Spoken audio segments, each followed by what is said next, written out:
Hello students, आज कक्षा 12 हिंदी माध्यम में JSR बायोलॉजी की तरफ से सभी विद्यार्थियों का स्वागत है।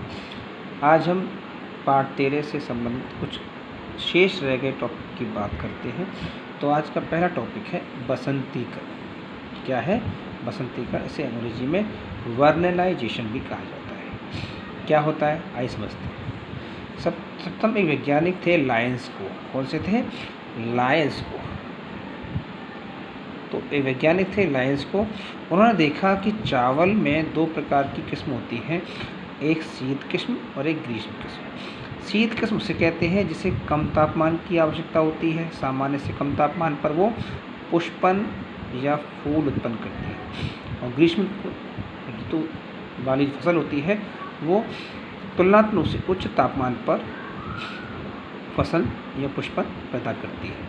तो जो ग्रीष्म ऋतु वाली होती है उसे खरीफ में काउंट किया जाता है और शीत ऋतु वाली उसे रबी में या शरद ऋतु में शामिल किया जाता है। तो आप जैसा कि जानते हैं कि पौधों में जीवन काल के आधार पर 3 प्रकार के पौधे होते हैं, एक वर्षीय,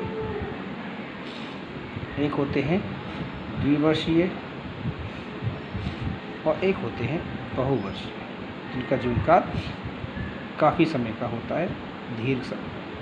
यहाँ पे हम चर्चा करेंगे कि जो एक वर्षीय होते हैं उनमें सारी क्रियाएं मतलब कायिक वृद्धि और पुष्पन क्रिया एक ही साल में संपन्न हो जाती है, जबकि द्वितीय वर्षों में आप समझने की कोशिश कीजिएगा, पहले साल में तो कायिक वृद्धि होती है और दूसरी वर्ष में उनमें पुष्पन क्रिया या जनन क्रिया शुरू होती है। तो जो एक वर्षीय पौधे होते हैं उनमें मुख्य कारक पुष्पन के लिए कौन सा है? प्रकाश होता है, जबकि जो द्विवर्षीय होते हैं उनमें मुख्य कारक तापमान होता है। तो इसी का अध्ययन लायंस को ने किया और बताने की कोशिश की कि जब पौधों को हम 0 से 5 डिग्री सेल्सियस का तापमान देते हैं तो उनमें एक वर्नलिन नाम का पदार्थ संश्लेषित होता है जो आगे चलकर फ्लोरिजन का निर्माण करता है। फ्लोरिजन एक हार्मोन होता है, यह वो हार्मोन है जो पुष्पन की क्रिया को तीव्र करता है। अर्थात कहने का तात्पर्य है जब तक किसी भी शीत किस्म वाले पौधे को 0 से 5 डिग्री सेल्सियस का तापमान नहीं प्राप्त होता तो उसमें पुष्पन क्रिया प्रारंभ नहीं होती। इसी प्रभाव को हम बसंतीकरण कहते हैं। हाँ भाई, एक टॉपिक और देखिएगा इसमें, एक है विवसंतीकरण। ये क्या होता है? यदि जो पौधे अति निम्न ताप पर पुष्पन प्राप्त करते हैं, प्रारंभ करते हैं, उन्हें बसंतीकरण कहा जाता है।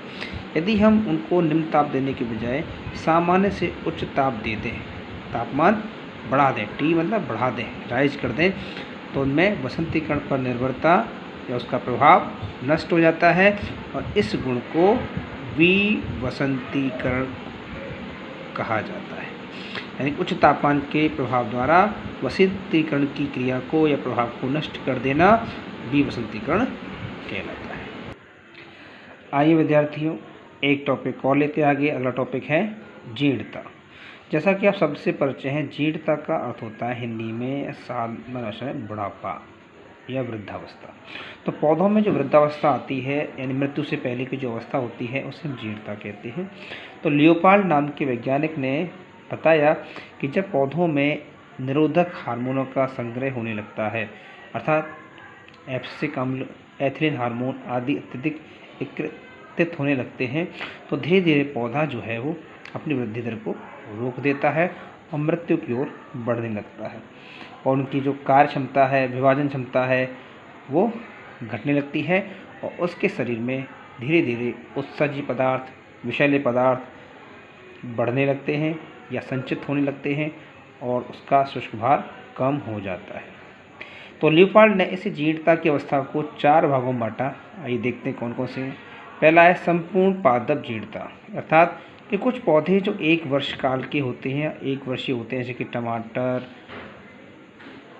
मटर आदि, तो ये पौधे हर वर्ष बोए जाते हैं। तो ये क्या करते हैं कि जब अपना जीवन काल पूरा कर लेते हैं तो पूरा पौधा ही नष्ट हो जाता है, जड़, तना, पत्ती, फल, फूल सभी नष्ट हो जाते हैं। तो संपूर्ण पौधे का नष्ट हो जाना संपूर्ण पादप जीर्णता कहलाता है। ठीक है। नेक्स्ट है शीर्ष या प्रमुख जीर्णता। इसका अर्थ है कि पौधे का जो वायवीय भाग होता है, जो जमीन से ऊपर है वो तो कहलाता है वायवीय भाग, और जमीन के भीतर होता है उसे कहते हैं भूमिगत भाग। तो जब पौधे का वायु भाग तो मृत हो जाए और भूमिगत भाग जीवित रहे उसे शीर्ष प्रहो जीर्णता कहते हैं। नेक्स्ट है पर्णपाती जीर्णता। इसका क्या अर्थ है कि एक विशेष मौसम में, जैसे कि पतझड़ का मौसम जो वसंत ऋतु से पहले आता है, ठीक है, या शरद काल के अंत में, अक्सर सारे पौधे अपनी पत्तियों को, पुरानी पत्तियों को झड़ा देते हैं, गिरा देते हैं और फिर वसंत ऋतु आने पर नई पत्तियां धारण करते हैं। इस प्रकार को पर्णपाती जीर्णता कहते हैं।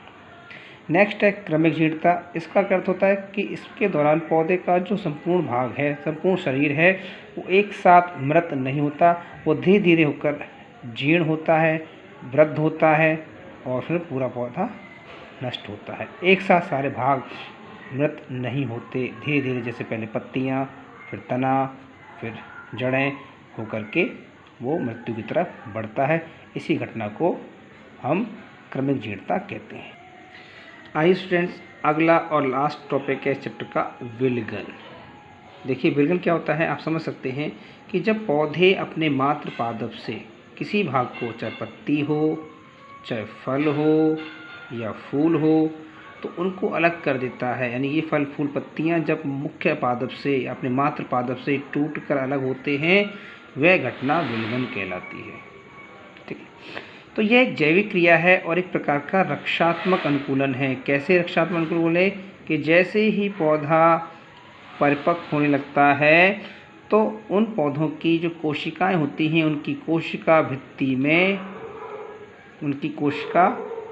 में जो पदार्थ हैं, जिन्हें पेक्टिन और सेलुलोज कहते हैं, सेलुलोज जो कोशिका भित्ति के मुख्य घटक होते हैं, उनका पाचन इनसे संबंधित एंजाइमों, जैसे कि पेक्टिन का पाचन पेक्टिनेज द्वारा और सेलुलोज का पाचन सेलुलेज द्वारा हो जाता है।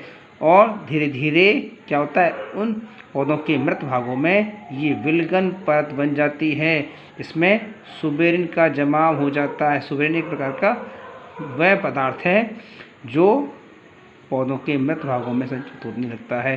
अर्थात सुबेरिन के संचय से कोशिकाएं धीरे धीरे मृत हो जाती हैं और या कहें तो आप कॉर्क का निर्माण करती हैं और फिर वह हल्के से हवा के झोंके से या पौधे को झटका देने पर वो अपने पत्ती, फल, फूलों को गिरा देता है। या कभी कभी देखा होगा आपने, तेज हवा होने पर या आंधी तूफान आने पर ये फल, फूल, पत्तियां कच्ची अवस्था में ही मुख्य पादप से अलग होकर गिर जाती हैं। इसी घटना को विलगन कहते हैं। और याद रखें, विलगन को प्रेरित करने में कुछ नेगेटिव हार्मोन अर्थात वृद्धि निरोधक हार्मोन कौन कौन से, यानी कि एक बताया आपको एब्सिसिक अम्ल या इथाइलिन हार्मोन, ये मुख्य रूप से उत्तरदायी होते हैं। इसीलिए कहा जाता है कि ये वृद्धि को रोककर पौधे के लिए नुकसान करते हैं, इसलिए नेगेटिव या निरोधक हार्मोनों की श्रेणी में सम्मिलित किया जाता है।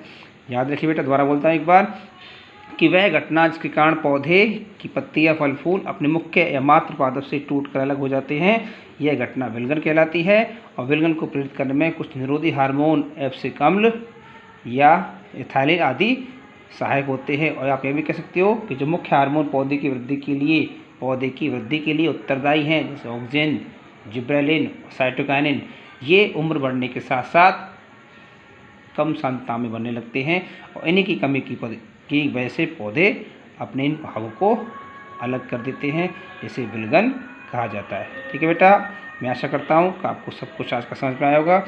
तो आप एक बार इसको हम नोट से उतार लें, देखें, पढ़ने की कोशिश करें। Thank you. राधे राधे।